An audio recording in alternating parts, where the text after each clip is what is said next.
Hello friends, स्वागत है आप सबके हमारे स्टडी पॉइंट में। इस वीडियो में हम डिस्कस करेंगे द हिंदी ट्यूटोरियल इन हिंदी। उसके अलावा जो भी इंपॉर्टेंट टॉपिक होगा हमारे एग्जाम की दृष्टि से उसको।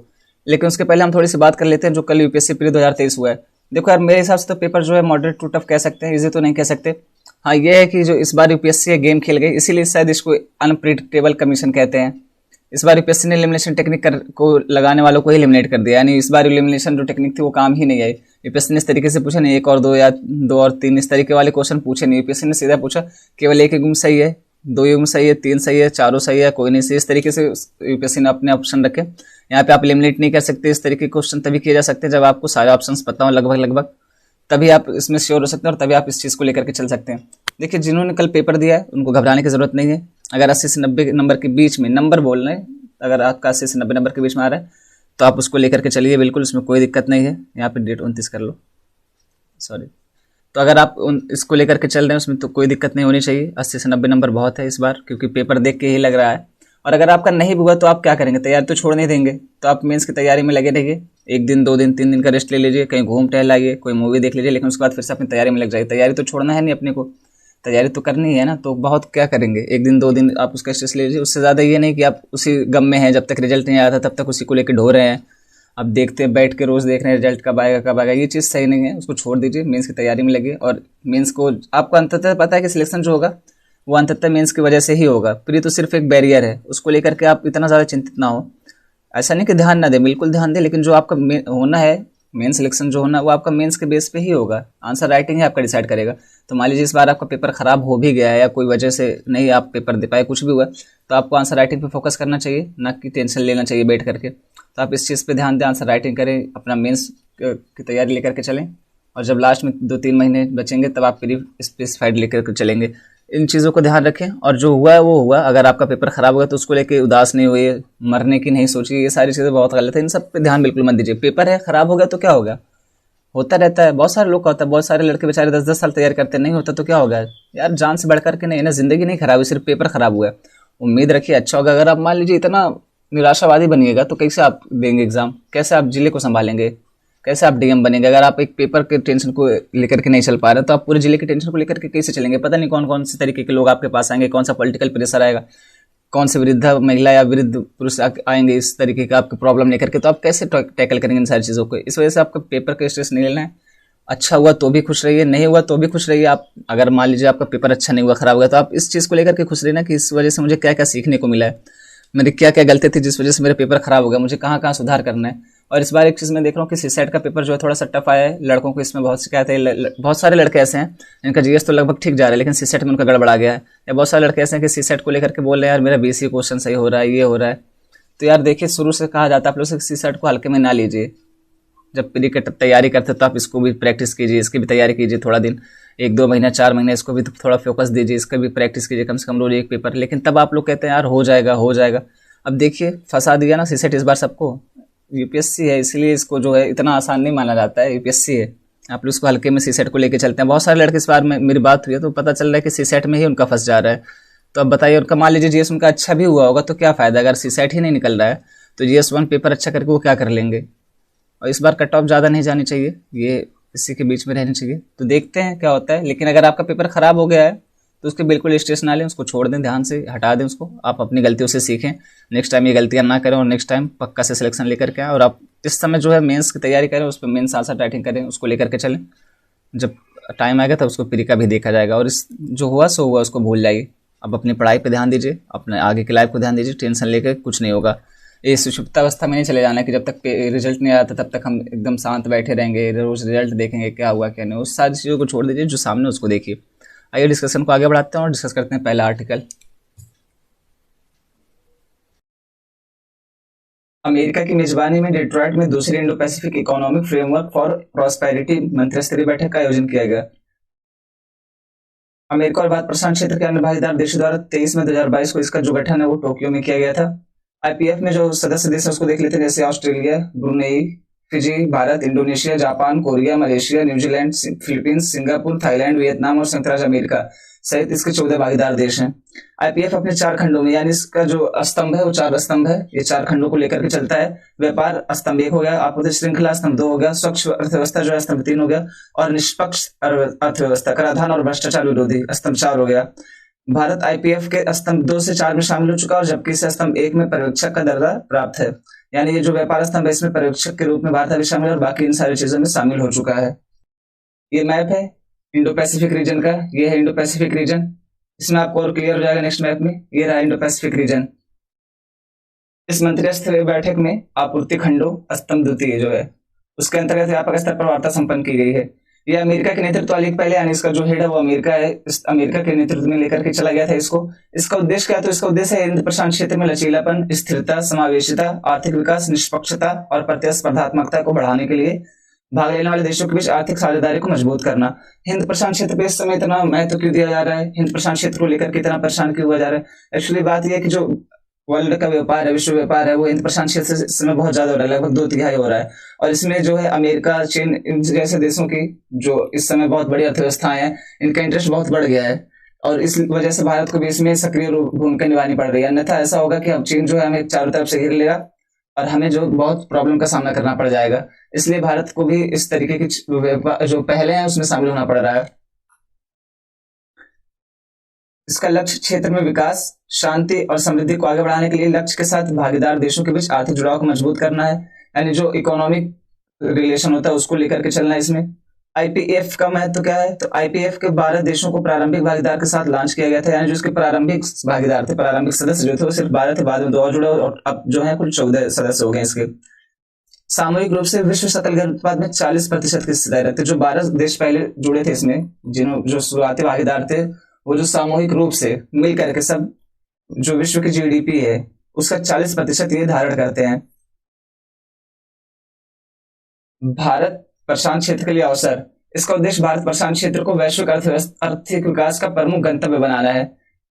आर्थिक दृष्टि, हिंद प्रशांत क्षेत्र दुनिया की आधी आबादी, यानी हिंद प्रशांत जो क्षेत्र है वो लगभग 50% आबादी विश्व की और वैश्विक जीडीपी के लगभग 60% से अधिक में अपनी हिस्सेदारी रखता है, तथा जो राष्ट्र भविष्य में इस ढांचे में शामिल होंगे वो अपनी आर्थिक प्रगति को दिशा प्रदान करने में अपनी भागीदारी सुनिश्चित कर इसमें समान रूप से लाभान्वित होंगे। यानी अगर भविष्य में कोई चाहे तो इसमें शामिल हो सकता है और इसको जो है अच्छी दिशा प्रदान करेगा इस मंच को, इस फोरम को, और वो अपने हिसाब से लेकर के सब सारे भागीदार देश चलेंगे अच्छे लेवल पे।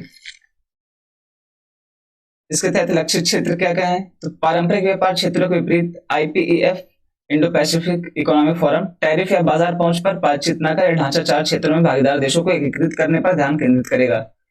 यानी कि जैसे जो इसके अलावा पारंपरिक व्यापार समझौते होते हैं, पारंपरिक समझौता जो है व्यापार को लेकर के, इकोनॉमी को लेकर के, उसमें टैरिफ हो गया, बाजार हो गया, इन सारी चीजों को लेकर के बात की जाती है, लेकिन इसमें इन सारी चीजों पर बात नहीं की जाएगी। इसके अलावा बल्कि 4 जो स्तंभ है, 4 जो पॉइंट है उस पर बात की जाएगी, ना कि टैरिफ पे और बाजार पे। तो उसके तहत देख लेते हैं कौन कौन से 4 स्तंभ या इसके 4 पॉइंट है। यह उच्च मानक, समावेशी, मुक्त और निष्पक्ष व्यापार प्रतिबद्धताओं का निर्माण करने एवं व्यापार और प्रौद्योगिकी नीति में नए तथा रचनात्मक दृष्टिकोण को विकसित करने का इरादा रखता है, जो आर्थिक गतिविधि और निवेश को बढ़ावा देने वाले उद्देश्यों के व्यापक उपायों को आगे बढ़ाता है एवं सतत विकास और समावेशी आर्थिक विकास को बढ़ावा देकर श्रमिकों तथा उपभोक्ताओं को लाभान्वित करता है। यानी इसके तहत जो रचनात्मक दृष्टिकोण पे, क्रिएटिव पॉइंट ऑफ व्यू पे काम किया जाएगा।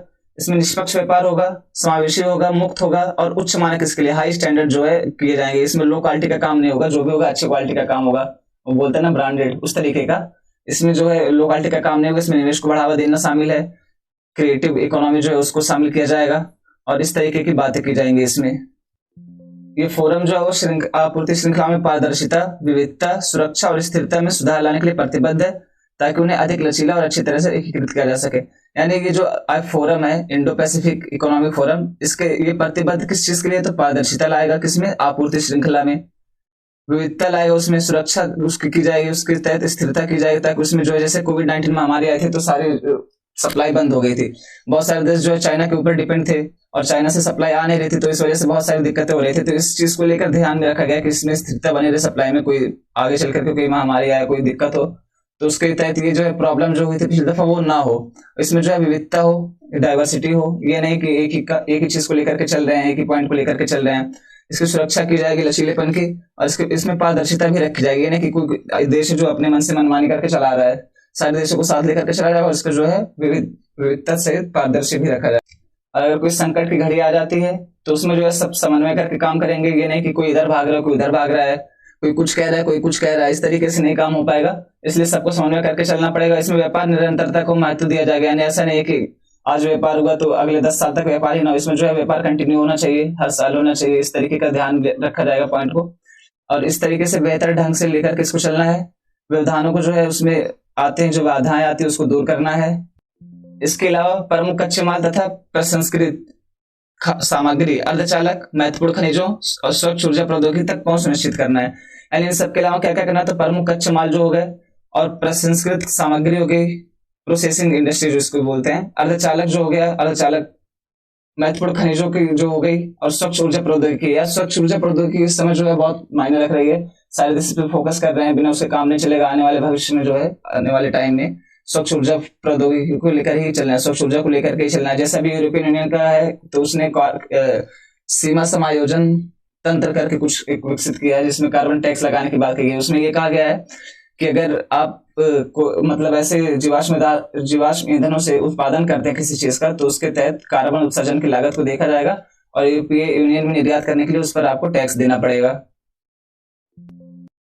इस मंच के तहत स्वच्छ ऊर्जा, डिकार्बनाइजेशन और संरचना को जो है वो ध्यान में रखा जाएगा। पेरिस समझौते के लक्ष्यों और लोगों एवं श्रमिकों को आजीविका समर्थन करने, यह हमारी अर्थव्यवस्थाओं को डिकार्बोनाइज करने एवं जलवायु प्रभावों के प्रति लचीला बनाने के लिए स्वच्छ ऊर्जा प्रौद्योगिकी के विकास व तैनाती में तेजी लाने की योजनाओं पर काम कर रहा है। यानी जो पेरिस समझौता हुआ था, पेरिस एग्रीमेंट क्या है, तो ये कहता है कि जो औद्योगिक स्तर है उसके पूर्व जो तापमान था उसके 1.5 डिग्री सेल्सियस से ज्यादा नहीं होना चाहिए 2030 तक का। पेरिस एग्रीमेंट का हुआ था तो ये 2015 में हुआ था, इसको ध्यान रखिए। डिकार्बोनाइजेशन पे फोकस करता है IPEF। उसके अलावा जो आजीविका है श्रमिकों की उस पर ध्यान दे रहा है। उसके अलावा लचीला बनाएगा ये जो संसाधन है उसको लेकर के, और स्वच्छ ऊर्जा प्रौद्योगिकी पे इसका विशेष ध्यान है। इसमें प्रौद्योगिकी पर सहयोग को मजबूत करना, रियायती वित्त सहित तकनीकी सहायता प्रदान करके प्रतिस्पर्धात्मकता में सुधार करना और कनेक्टिविटी बढ़ाने के तरीके को तलाश करना है। यानी इसके तहत ये भी देखा जाएगा कि रियायती वित्त सहित तकनीक सहायता पर प्रोवाइड कराई जाए अपने भागीदार देशों को, ताकि वो भी अपने यहाँ स्वच्छ ऊर्जा को लेकर के चल सकें और जो उत्पादन हो वो भी स्वच्छ हो, उस तरह कार्बन उत्सर्जन कम हो, जिससे ग्लोबल वार्मिंग कम होगी, और इस तरीके से बहुत सारे पर्यावरणीय मुद्दों का समाधान किया जा सकता है। उसके अलावा क्या, तो प्रतिस्पर्धात्मकता का उसको सुधार करना है और कनेक्टिविटी भी बढ़ानी इसके तहत। नेक्स्ट पॉइंट है कर और भ्रष्टाचार रोधी। यह हिंद प्रशांत क्षेत्र में कर चोरी और भ्रष्टाचार को रोकने के लिए मौजूदा बहुपक्षीय दायित्वों, मानकों तथा समझौतों के अनुरूप प्रभावी एवं मजबूत टैक्स, एंटी मनी लॉन्ड्रिंग और रिश्वत विरोधी शासन लागू करके निष्पक्ष प्रतिस्पर्धा को बढ़ावा देने के लिए प्रतिबद्ध है। होता क्या, देख मनी लॉन्ड्रिंग के जरिए बहुत सारे जो है आतंकवादी गतिविधियों को बढ़ावा दिया जाता है, गैर कानूनी गतिविधियों को बढ़ावा दिया जाता है। तो इन सारी चीजों को रोकेगा, मनी लॉन्ड्रिंग को रोकेगा, जो कर चोरी होती है, कुछ लोग खोज करके कानून का और उसके तहत कर चोरी की जाती है, करप्शन किया जाता है, जो कि सही नहीं है। अंततः इससे सरकार का नुकसान ना होकर के समाज का नुकसान होता है, क्योंकि सरकार पैसा अपने घर तो लेके जाएगी नहीं, हमारे समाज के लिए जो है खर्च करेगी, इंफ्रास्ट्रक्चर में खर्च करेगी, कल्याणकारी योजनाओं में खर्च करेगी। तो इस तरीके से जब कर अपवंचन करते हैं, कर की चोरी करते हैं, तो अंततः समाज का ही नुकसान होता है और हमारे राष्ट्र का ही नुकसान होता है। इसमें विशेषज्ञता साझा करने और जवाबदेह तथा पारदर्शी प्रणालियों को आगे बढ़ाने के लिए आवश्यक क्षमता निर्माण का समर्थन किया जाएगा। नेक्स्ट, इस क्षेत्र में भारत का व्यापार तेजी से बढ़ रहा है। हम देख रहे हैं कि भारत प्रशांत क्षेत्र को लेकर के भारत का दृष्टिकोण कैसा है, तो इसके बारे में इस क्षेत्र में भारत का व्यापार तेजी से बढ़ रहा है। विदेशी निवेश को पूर्व की ओर निर्देशित किया जा रहा है, यानी जो है ईस्ट की तरफ देखा जा रहा है इसको। जैसे कौन कौन से देश हो गए, तो दक्षिण कोरिया हो गया, जापान हो गया और सिंगापुर हो गया। इनसे जो है व्यापक आर्थिक भागीदारी समझौते किए गए तथा आसियान, दक्षिण पूर्व एशियाई राष्ट्र संघ एवं थाईलैंड के साथ मुक्त व्यापार समझौता किया गया। भारत जो है हमेशा से हिंद प्रशांत क्षेत्र के खुले व निष्पक्ष तरीके की बात करता है। भारत एक स्वतंत्र और खुले इंडो पैसिफिक का सक्रिय समर्थक रहा है। अमेरिका, ऑस्ट्रेलिया तथा आसियान के सदस्यों ने इस क्षेत्र में भारत की बड़ी भूमिका को लेकर समान विचार व्यक्त किया है। यानी अमेरिका, ऑस्ट्रेलिया तथा आसियान के सदस्यों ने भी भारत की इस बात को माना है, उसकी जो भूमिका को हिंद प्रशांत क्षेत्र में महत्व दिया है। भारत अपने क्वाड पार्टनर्स के साथ हिंद प्रशांत में अपने प्रयासों को आगे बढ़ा रहा है। क्वाड क्या है, तो क्वाड जो है 4 देशों का समूह। इसमें कौन कौन है, यूएसए हो गया, ऑस्ट्रेलिया हो गया, जापान हो गया और भारत, ये 4 लोग हैं इसमें। ये भी हिंद प्रशांत क्षेत्र में काम कर रहे हैं। भारत का विचार हिंद प्रशांत क्षेत्र में अन्य समान विचारधारा वाले देशों के साथ मिलकर काम करना है। यानी जो भी विचार जो भारत की तरह रखते हैं, जो अन्य देश हैं वो भारत की तरह विचार रखते हैं, उनको साथ लेकर के चलना है, उनके साथ हिंद प्रशांत क्षेत्र में मिलकर के काम करना है। उससे क्या होगा, जब बहुत बहुत सारे देश मिलकर के काम करेंगे क्षेत्र में, तो कोई एक देश इस पे हावी नहीं हो पाएगा, सारे देशों का जो है कब्जा रहेगा, सारे देशों का मिलकर के काम होगा। ये नहीं होगा कि कभी चाइना बहुत ज्यादा काम करके हावी हो गया या यूएस से हावी हो गया। तो इस तरीके से बहुध्रुवीय काम होगा, मल्टीपोलर काम हो जाएगा, ना कि कोई एक देश इस पे कब्जा कर ले या कोई एक देश जो है उसकी प्रभुत्ता बनी रहे इस तरीके से। इसलिए भारत जो है बहुराष्ट्र को यहाँ पे लेकर के चल रहा है। आइए चलते हैं नेक्स्ट आर्टिकल की ओर। तो ये दोनों आर्टिकल जो एक्चुअली हम इसमें दो आर्टिकल कंबाइन करके डिसाइड करें, क्योंकि दोनों आर्टिकल जो है G7 से ही जुड़ा हुआ है। अभी हाल ही में G7 की मीटिंग हुई थी, आप लोग को पता ही होगा, टोक्यो जापान में। वहाँ पे हमारे प्रधानमंत्री जी ने भी पार्टिसिपेट किया था अतिथि के रूप में। तो इसी से जुड़ा हुआ दोनों मुद्दा, इसलिए दोनों को हम कंबाइन करके डिस्कस कर लेते हैं कि ये दोनों आर्टिकल देख लीजिए। 2008 से पहली बार टोक्यो ने G7 समिट होस्ट की, यानी 2008 के बाद से पहली बार है जब टोक्यो इसने समिट की है होस्ट। मुद्दे क्या क्या उठाएगा तो इस समिट में, तो रूस यूक्रेन संघर्ष उठाएगा, चीन का मुद्दा उठाएगा, जो चीन का एग्रेशन है, जो चीन की आक्रामकता है, जो चीन सारी चीज़ों पे ईस्ट चाइना सी हो गया, साउथ चाइना सी हो गया, इन सारी चीज़ों को अपना कहता है, हिंद प्रशांत क्षेत्र में इतनी सक्रियता दिखा रहा है, तो इन सारे मुद्दों को उठाया गया है। दूसरा चीन ताइवान का मुद्दा, अभी हाल ही में फिर से चीन के कुछ 2-3 जहाज जो है ताइवान की तरफ गए थे, चक्कर लगा करके आए हैं।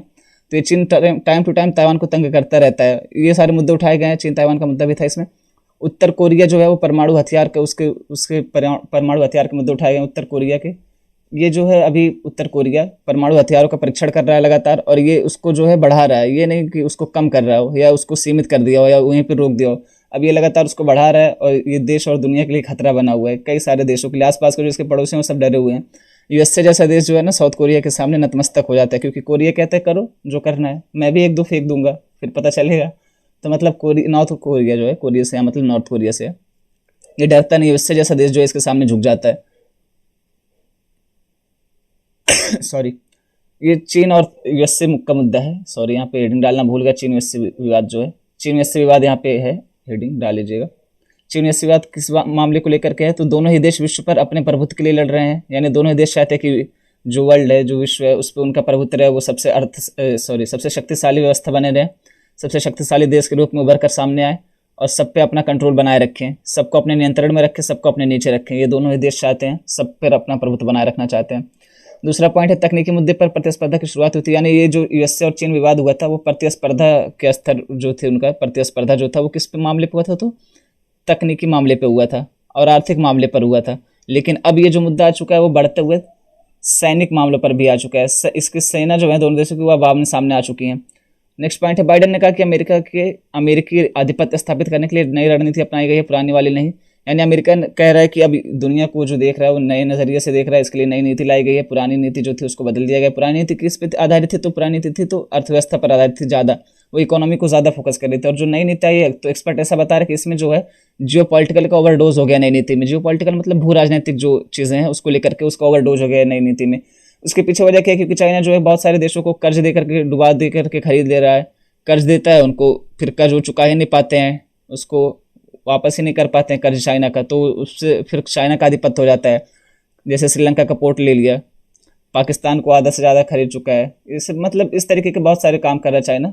तो इसको काउंटर करने के लिए इससे द्वारा जो नीति लाई गई है, वो नई नीति वो भू राजनीतिक पर आधारित है, भू राजनीति पर आधारित है। नेक्स्ट पॉइंट का, पिछले 2 वर्षों में चाइना की 600 वस्तुओं पर यूएसए ने प्रतिबंध लगा दिया है। समझ रहे हो, पिछले 2 वर्षों में यार, सिर्फ 2 साल में 600 चीज़ें ऐसी हैं, 600 चीज़ें ऐसी हैं जिसपे यूएसए ने प्रतिबंध लगा दिया चाइना की। इसके पीछे वजह क्या, क्योंकि यूएसए जो कम्पिटिट करना चाहता है चाइना से। चाइना इस समय विश्व की सबसे बड़ी अर्थव्यवस्था बनने की राह पर अग्रसर है। इस समय जो चाइना का अग्रेशन है वो बहुत नेक्स्ट लेवल पे है, वो बहुत अच्छे लेवल पे काम कर रहा है अपने देश के लेवल पे। तो यूएसए जो इससे इनसिक्योरिटी फील कर रहा है, इस वजह से उसने ये 600 चीज़ों पर प्रतिबंध लगा दिया उससे, ताकि उसको जो है लिमिटेड किया जा सके, उसको काउंटर किया जा सके। नेक्स्ट पॉइंट क्या, अमेरिका के नवीनतम आदेश था कि अब G7 की समिट हुई टोक्यो जापान में। इसमें अमेरिका ने ये कहा कि जो G7 के देश हैं उनको माइक्रोन कंपनी है चाइना में बेस्ड, जो बहुत बड़े लेवल पे काम करती है, तो इससे ने ये कहा कि आप लोग को इससे सामान नहीं खरीदना चाहिए, इससे निर्यात आयात बंद कर देना चाहिए। और यूएसए ने कहा कि जो जापान का राजदूत है बीजिंग में, उसको भी वापस बुलाया जाए। देख रहे हो इसके मतलब, यार आप अपने राजदूत को वापस बुलाओ ना, आप अपने राजनयिक संबंध खराब करो। आप दूसरे देश को आदेश कैसे दे सकते हैं कि आप वहाँ से अपने राजदूत वापस बुला लो। और बेचारा जापान जो है वो इसके साथ सीमा साझा करता है। अच्छा, यहाँ पे जो जो मुद्दे उठाए गए हैं, जैसे नॉर्थ कोरिया का हो गया, चाइना का हो गया, तो इन सारी चीज़ों को लेकर के ये यूएसए बहुत अग्रेसन में है इसको काउंटर करना चाह रहा है। लेकिन जापान जो इन सारे देशों के साथ सीमा साझा करता है, इन सारे देशों से घिरा हुआ, तो जापान को दोनों तरफ बैलेंस बनाकर चलना पड़ेगा, जैसे हम फंसे हुए हैं यूएसए और चाइना के बीच में। भारत को भी दोनों देशों के बीच जो है बैलेंस बनाकर चलना पड़ता है, नहीं तो दिक्कत हो जाएगी, क्योंकि हम चाइना के साथ इतनी लंबी बाउंड्री शेयर करते हैं और यूएसए से भी हमारा आयात निर्यात चलता रहता है। यूएसए ऐसा देश है जहाँ हमारा निर्यात जो है बेनिफिट में रहता है, ये सबसे बड़ा व्यापार भागीदार है हमारा यूएसए। तो इस तरीके से जापान को भी अपने जो है बैलेंस बना के चलना था। इसी वजह से जापान ने इन सारे मुद्दों को हटाते हुए कहा कि विज्ञान और तकनीक पे बात की जाए तथा चिप निर्माण की जो चीज़ें हैं उस पर बात की जाए। नेक्स्ट पॉइंट क्या, फ्रांसीसी राष्ट्रपति इमैनुअल मैक्रोन, अब ये फ्रांस के राष्ट्रपति इमैनुअल मैक्रोन, उन्होंने कहा कि यूएसए को जो करना है वो करे, अब हम लोग को ये ना बताए कि हमें क्या करना है। मैं यूएसए के आधिपत्य के राज की तरह काम नहीं कर सकता, जैसे कि नॉर्थ कोरिया करता है, सॉरी यहाँ पे दक्षिण हो गया, यहाँ पे नॉर्थ रहेगा, जैसे कि नॉर्थ कोरिया करता है यूरोप के लिए। इस तरीके से मैं काम नहीं कर सकता यूएसए के लिए, उसका आधिपत्य बनकर नहीं रह सकता। मेरी भी कोई संप्रभुता है, हमारा अपना राष्ट्र, हम उसके किसी और के लिए काम नहीं कर सकते, हम अपने आप को देख करके काम करेंगे। अमेरिका चीन को अपनी शर्तों पर अपने में शामिल करना चाहता है, यानी अमेरिका चाहता है कि जो चीन के साथ टाई अप हो, जो चीन और अमेरिका संवाद हो या इनके बीच जो समझौता हो, वो अमेरिका अपनी शर्तों पे करना चाह रहा है, चीन की सुनना नहीं चाह रहा है। तो ये तो हो ही नहीं सकता भाई। चीन इस समय सबसे बड़ी अर्थव्यवस्था बनने की राह पे अगर इतना सारा काम कर रहा है चीन अपने लेवल पे, सारे देशों को खरीद रहा है कर्ज दे देकर, तो आपकी क्यों ही सुनेगा। और चीन इस समय जो है टेक्नोलॉजी, आप सभी को पता है, चाइनीज टेक्नोलॉजी में और जो है सेना के स्तर पर, मिलिट्री में, इस समय चाइना जो है नेक्स्ट लेवल पे काम कर रहा है, तो क्यों यूएसए की सुनेगा। नेक्स्ट, दोनों देश अब उस स्तर पर आ गए हैं जिससे अमेरिकी लोग चिकन गेम कहते हैं। अमेरिका में एक फेमस टर्म है चिकन गेम। इसके तहत क्या होता है कि इसमें अब जीने मरने की कंडीशन आ जाती है, तो इसी के कहा जाता है चिकन गेम। अब इसमें दोनों इस रास्ते पर आ गए हैं, इस जगह पर, इस मुकाम पर आ गए हैं कि चिकन गेम कहा जा रहा है उसको विशेषज्ञों द्वारा। इसके तहत क्या हो सकता है, तो युद्ध या विश्व आर्थिक ब्रेकडाउन की ओर ले जा सकता है ये कंडीशन। यानी अगर इन दोनों देशों में इसी तरह जो बना रहेगा विवाद, ये दोनों देश आपसी विवाद नहीं समझाएंगे, तो हो सकता है कि एक समय ऐसा है जब युद्ध हो जाए, या ऐसा है कि जो अर्थव्यवस्था है विश्व की वो कोलैप्स कर जाए, गिर जाए, पूरी तरीके से मंदी आ जाए।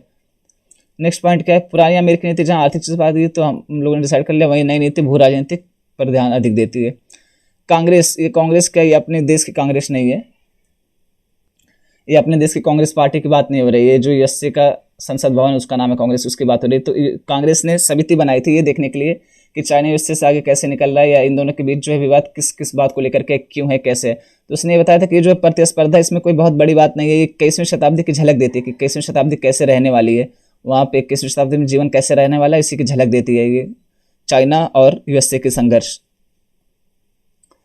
अब इन दोनों के बीच जो तनाव है, चाइना और यूएसए के बीच जो तनाव है, इसका हमारे ऊपर क्या इम्पैक्ट पड़ेगा, भारत के ऊपर क्या इम्पैक्ट पड़ेगा, तो वो देख लेते हैं।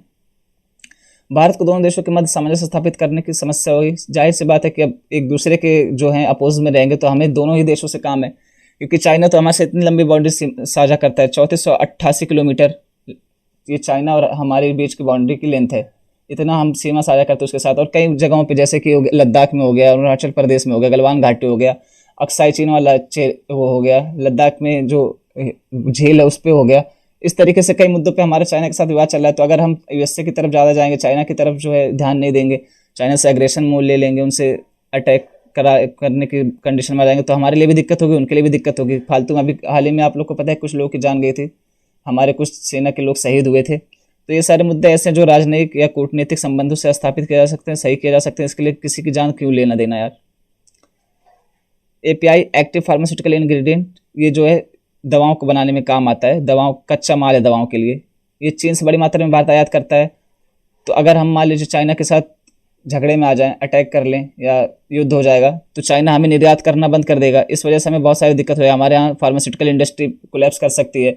और हम जो है ये फार्मास्यूटिकल इंडस्ट्री में जो जेनेरिक दवाएं होती है उसके सबसे बड़े निर्माता बन गए विश्व में, और हम बहुत सारे देशों को इसको ट्रांसपोर्ट भी करते हैं, निर्यात भी करते हैं। तो अगर इस तरीके से हमें इंग्रेडिएंट ही नहीं मिलेगा, कच्चा माल ही नहीं मिलेगा, तो हम उसको कैसे बनाएंगे और कैसे भेजेंगे। हमारा व्यापार पे बहुत प्रतिकूल प्रभाव पड़ेगा, हमारे देश में खुद ही कमी पड़ जाएगी। जैसा अभी कोविड महामारी में जब चाइना से ऑटोमोबाइल पार्ट्स नहीं आ रहे थे तो इतनी सारी दिक्कत हुई थी। जो काम 2 दिन में होता था वही काम 1-1 महीना लग जाता रहा था, 20-20 दिन लग जा रहा था कि अभी चाइना से पार्ट नहीं आया, भाई आयात निर्यात नहीं चल रहा है, पार्ट हमारे पास पहुंचने में दिक्कत हो रही है। तो इस तरीके से अगर एपीआई भी रुक जाएगा तो दवा में दिक्कत हो जाएगी। और आप लोग को पता है आज का टाइम ऐसा है, बिना दवा के शायद ही कोई घर ऐसा होगा जिसमें 1-2 लोग बिना दवा के चलते हों, 1-2 लोग की हमेशा दवा चलती ही रहती है। ये पॉइंट हम लोगों ने डिस्कस कर लिया। अब भारत अमेरिका के साथ क्वाड में भागीदार है। क्वाड में कौन कौन से देश है? तो चीन, जापान, यूएसए और इंडिया, ऑस्ट्रेलिया। सॉरी, चीन नहीं है इसमें। क्वाड में कौन कौन है? तो जापान हो गया, यूएसए हो गया, ऑस्ट्रेलिया हो गया और भारत हो गया। इसमें चीन नहीं है, सॉरी, माफ़ करना। तो इसमें 4 देश हैं। ये क्वाड ये हिंद प्रशांत क्षेत्र के लिए काम करता है। तो अगर हम यूएसए से ज़्यादा दुश्मनी मोल ले लेते हैं, चाइना के साथ चले जाते हैं, यूएसए की बात हर जगह काटते चले जाते हैं, तो काट के लिए भी हमें नुकसानदायक होगा, हिंद प्रशांत क्षेत्र के लिए भी नुकसानदायक होगा। हिंद प्रशांत क्षेत्र में शांति व्यवस्था बनी रहे, वहाँ पे व्यापार अच्छे से हो, खुला और मुक्त क्षेत्र हो, इसके लिए भारत की प्राथमिकताओं में से एक है। इस पर भारत का जो है वो ध्यान बहुत ज़्यादा जाता है। इसके लिए भारत बहुत सारे प्रयास कर रहा है। ताइवान का मुद्दा, अब भारत में जो है, भारत ताइवान के साथ भी अपना व्यापार बढ़ाना चाह रहा है, तो इस वजह से चीन जो है वो बौखला जाता है इस चीज़ को लेकर के। चीन कहता है कि वन चाइना पॉलिसी, जिसके तहत ताइवान को चीन का हिस्सा माना जाए, लेकिन भारत इस चीज़ को मानने के लिए तैयार नहीं है। भारत कहता है ताइवान का अपना अलग अस्तित्व है। और अभी हाल ही में यूएसए की एक जो प्रतिनिधि थी वो भी ताइवान में विजिट की थी, तो इस वजह से भी मुद्दा गर्म हो गया था। ये सारे मुद्दे हैं। आइए G7 के बारे में थोड़ा सा देख लेते हैं। G7 कंट्रीज़ में कौन कौन है? तो Canada, France, Germany, Italy, United states of America, United kingdom और जापान।